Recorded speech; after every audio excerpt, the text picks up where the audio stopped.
Pedalou em cima do Vinícius Bob, levou no fundo, fez o break. Olha o balanço do Pardalzinho aí. Bola pra trás.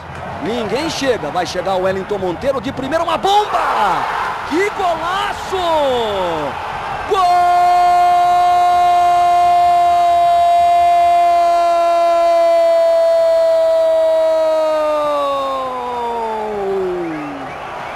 É de Wellington Monteiro.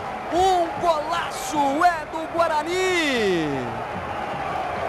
Uma paulada do capitão, camisa 5 do Bugre. Jogada do Max Pardalzinho, balançou pra cá, balançou pra lá.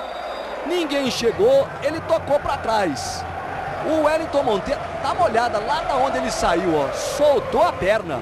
Um foguete. Um lindo gol do capitão.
Mais uma vitória.